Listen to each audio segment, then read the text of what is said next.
স্বপ্ন সত্যি হয় কিনা জানি না। অনেকে বলে ভোরের স্বপ্ন নাকি সত্যি হয়। কিছু স্বপ্ন অবাস্তব মনে হলেও সত্যি হয়। জানি না কোনটা ঠিক আর কোনটা বেঠিক। যে মানুষটা কয়েক বছর আগে মারা গেছে, অথচ তাকে দেখলাম সুন্দর গুছিয়ে সংসার করছে।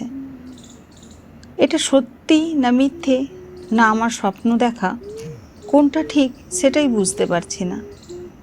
আসলে সে এতটাই মিথ্যে অভিনয় করেছে, স্বপ্ন না সত্যি সেটাই বুঝতে পারছি না। আমি শুধু স্মৃতির বোঝা বয়ে বেড়াচ্ছি। সে আমাকে সামনে থেকেও না চেনার ভান করে দিব্যি আছে। কেন করলো এমন একবার খুব জানার ইচ্ছে করছিল। তারপরে ভাবলাম, কি দরকার, যে মানুষটা এত বড় অভিনয় করতে পারে তার সঙ্গে কথা বলা, তাকে কিছু জিজ্ঞেস করার কোনো প্রবৃত্তি হয় না। মৃতদেহটা চোখে দেখিনি, তাই বিশ্বাস করেছিলাম। ভুল ছিলাম। সে মরেও বেঁচে আছে সব কিছু নিয়ে।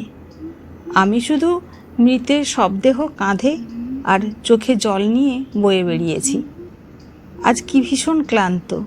মিথ্যের ভার যে এত ভয়ঙ্কর শুনেছি, এখন অনুভব করলাম। অনেকটা পাল্টে ফেলেছিলাম স্মৃতি ভেবে। আজ স্মৃতিটা স্মৃতি নয়, সত্যি। এবার সত্যি আমি একটা পাথর তপ্ত রোদে। এতটাই পুড়িয়েছি নিজেকে, না কেউ পা ফেলতে পারবে, না কেউ বসতে পারবে তার ধারে কাছে। চাই না কেউ এই পাথরটাকে ছুঁয়েও দেখুক। কেউ আমাকে কোনো দিন ভারাক্রান্ত মুখে দেখেও নি, দেখবেও না। তবে আজ আমিটা বড্ড তপ্ত পাথর।